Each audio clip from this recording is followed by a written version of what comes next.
Hello, YouTubers, friends, compatriots. Hooligan Shield Test Light Source has its vessels. I'm a useful idiot. And, well, here we go. I'm going to clutter the airwaves with yet more analyses of the Boston bombing. But I'm going to be a little more succinct and a little more abstract. And I feel obligated to say something. And the main reason I'm saying something is my bottom line. And my bottom line is it's a very chilling sight to see a major American city in utter complete lockdown with armed troops and tanks roaming through empty streets, rousting people, searching house to house, heavily armed, a massive army in order to go after two suspects. Very chilling indeed. And I guess I'll go ahead and start with my bottom line and what this all means. And to me, what this all means in the bottom line is just that. We are being prepared, or they wanted to do a test run of the police surveillance state. And as all my regulars know, and a lot of people that have come and gone in the last year, I've done dozens of videos, if not more than dozens and dozens of videos on the police and surveillance state. And not only are we seeing a test run of a fully militarized police, including armored vehicles that we've talked about in previous vehicles, militarized police, which we've talked about in previous videos, this martial law. And that is the bottom line.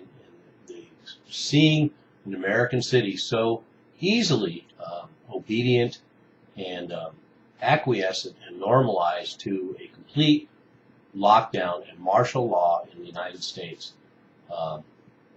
And this is also being used, of course, to justify the surveillance state with all the cameras that were used and how all of that apparatus led us to this quick conclusion to this case.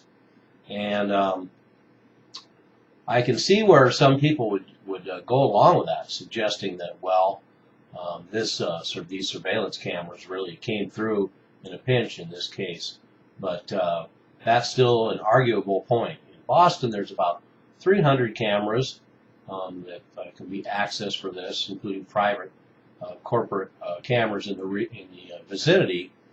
New York has 1,500 cameras just in the business district. And London, I believe, is the most surveilled city in the world. 300,000, 400,000 cameras in London. So that is also the new norm. So one could easily look at both sides of that. The fact that, is it a plus that somebody could be zeroed in on so quickly, or is it a minus that someone could be zeroed in on so quickly? Particularly the two characters that have been chosen. And of course, once you have access to all sorts of bizarre information and a dragnet of information about people in the United States, it probably wouldn't be that hard to assemble some sort of portfolio that would portray this any way they wanted to.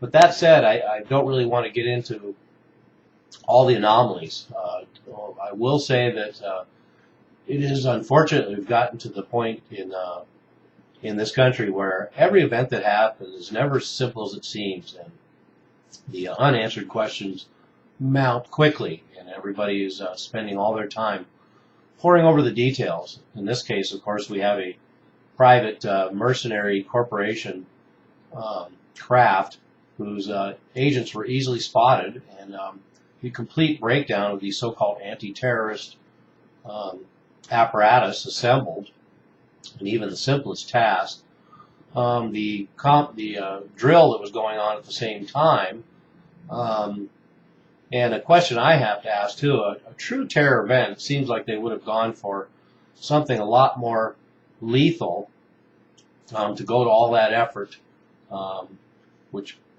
leads me to believe that as a false flag event, keeping the body count low and the psychological effect high, which seems to be bear here. And then, of course, all the backpack pictures, who has the backpack, who doesn't, what was blown up, what kind of explosives and material were used. But As always, we will probably never know all the answers to this, and whether it was perpetrated by these young men, or whether it was perpetrated by somebody else, or whether it was a inside job, or whether it was a very calculated, well-executed inside job, or whether it was just more government ineptitude.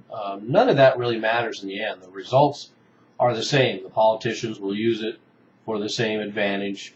All the other people with agendas to gain in this situation will milk it for all it's worth.